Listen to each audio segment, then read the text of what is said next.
আবাসে স্বচ্ছতা রাখতে এবার ভিডিওগ্রাফি, উপভোক্তাদের তালিকা প্রকাশের পর যাচাই। শুধু তাই নয়, বাড়ি বাড়ি গিয়ে যাচাই পর্বের ভিডিওগ্রাফি করা হবে।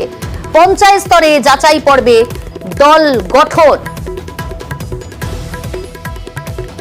আবাসে স্বচ্ছতা বজায় রাখতে এবার কড়া নবান্ন, নানা পদক্ষেপ নেওয়ার কথা ঘোষণা।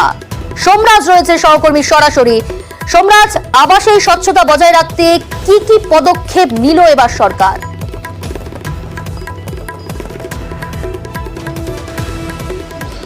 দেখো, যেহেতু এবার রাজ্য সরকার টাকা দিচ্ছে এই আবাস যোজনার অধীনে বাড়ি তৈরি করার ক্ষেত্রে, তাই এই প্রকল্পের নাম এবার রাজ্য দিয়েছে বাংলার আবাস যোজনা।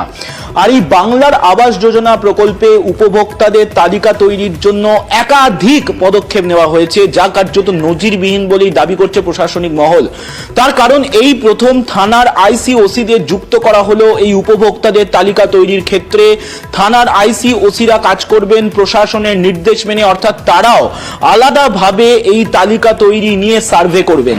পাশাপাশি যে নির্দেশ ইতিমধ্যে জেলাগুলিকে দেওয়া হয়েছে, সেখানে বলা হচ্ছে যখন একটি দল যে গঠন করা হবে এই সমীক্ষা বা সার্ভে বা যাচাই করার জন্য, যেখানে বিভিন্ন স্তরের সরকারি আধিকারিকরা থাকবেন, অর্থাৎ পঞ্চায়েত দপ্তরের আধিকারিকরা থাকবেন, জেলা শাসকের মনোনীত একজন প্রতিনিধি থাকবেন, সংশ্লিষ্ট গ্রাম পঞ্চায়েতগুলির এক্সিকিউটিভ অফিসার র্যাঙ্কের একজন অফিসার থাকবেন।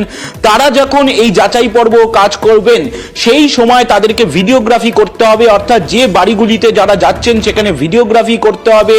শুধু তাই নয়, এই যাচাই পর্বকে বিভিন্ন ভাগে ভাগ করে দেওয়া হয়েছে।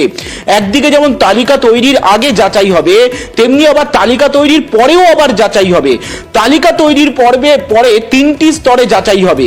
এই তিনটি স্তরে যাচাই কিভাবে হবে, যেটা নির্দেশ দেওয়া হয়েছে সেখানে বলা হচ্ছে বিডিও, মহকুমা শাসক, জেলা শাসক তারা আলাদা আলাদা ভাবে যে তালিকা তৈরি হবে সেই তালিকা থেকে নাম নিয়ে নিয়ে সমীক্ষা করতে যাবেন বা যাচাই করতে যাবেন, যে নামগুলো দেওয়া হয়েছে সেই নামগুলো সঠিক রয়েছে কিনা তা যাচাই করতে যাবেন। অর্থাৎ তালিকা তৈরির আগে যেমন যাচাই পর্ব হবে, তেমনি তালিকা তৈরির পরেও কিন্তু এক প্রস্ত যাচাই পর্ব হবে। এবার এই তালিকা তৈরি হওয়ার পর প্রত্যেকটি তালিকা গ্রাম পঞ্চায়েতের অফিস, মহকুমা শাসকের অফিস, বিডিওদের অফিসে টাঙিয়ে রাখতে হবে। ওই তালিকা থেকে যদি কেউ কোনো অভিযোগ জানান, যে সেই অভিযোগের 5 দিনের মধ্যে, অভিযোগ জানানোর 5 দিনের মধ্যে অভিযোগ মিটিয়ে নিতে হবে এবং অভিযোগকারীকে জানিয়ে দিতে হবে যে তার অভিযোগের প্রেক্ষিতে কি কি পদক্ষেপ নেওয়া হলো। অর্থাৎ এই যে বাংলার আবাস যোজনার, যে তুমি জানো যে ডিসেম্বর মাসের 20 তারিখের মধ্যেই প্রথম কিস্তির টাকা দিয়ে দেওয়া হবে। এই উপভোক্তাদের তালিকা নিয়ে যাতে কোনো রকম অভিযোগ না ওঠে, অর্থাৎ গোটা প্রক্রিয়াটাই যাতে স্বচ্ছতা বজায় থাকে, সেই জন্য ভেরিফিকেশন প্রসেস থেকে শুরু করে তালিকা তৈরি এবং তালিকা তৈরির পরেও আরো একবার ভেরিফিকেশন, এবং তার সঙ্গে গোটাটাই স্বচ্ছতার জন্য সাধারণ মানুষের কাছে দিয়ে দেওয়া যে কার কার নাম আছে কার কার নাম নেই, গোটা বিষয়টি দিয়ে দেওয়া। মূলত এই পদ্ধতিকেই নিল রাজ্য সরকার। এবং এই যে গোটা প্রক্রিয়া, সেই প্রক্রিয়া রুখতেও কিন্তু করা রাজ্য, সেক্ষেত্রে কি কি পদক্ষেপ নিল রাজ্য, কোন কোন বিষয়গুলো তারা গুরুত্ব সহকারে দেখছে?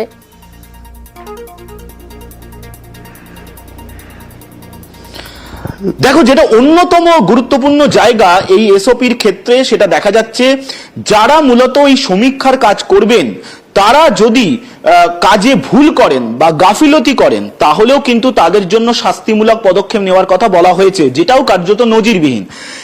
যেটা নির্দেশে বলা হয়েছে যে যদি দেখা যায় চূড়ান্ত তালিকা প্রস্তুত হওয়ার পর কোথাও ভুয়ো নাম আছে, কোনো যদি ভুয়ো নাম থাকে, তাহলে সংশ্লিষ্ট আধিকারিকের বিরুদ্ধে শাস্তিমূলক পদক্ষেপ নেওয়া হবে। এই কারণেই, তার কারণ সেটা ধরে নেওয়া হবে যে তিনি ইচ্ছাকৃতভাবে ভুল করেছেন, আর সেক্ষেত্রে শৃঙ্খলা ভঙ্গের অভিযোগে সংশ্লিষ্ট আধিকারিকের বিরুদ্ধে পদক্ষেপ নেওয়া হবে। এটা মূলত করা হয়েছে এই উপভোক্তাদের তালিকা তৈরির ক্ষেত্রে সংশ্লিষ্ট আধিকারিকরা যাতে কোনোভাবে প্রভাবিত না হয়, সেই জন্যই এই শর্ত আরোপ করা হয়েছে এই এসওপি তৈরির ক্ষেত্রে, এবং যা ইতিমধ্যে জেলাগুলিকে পাঠিয়ে দেওয়া হয়েছে। বেশ।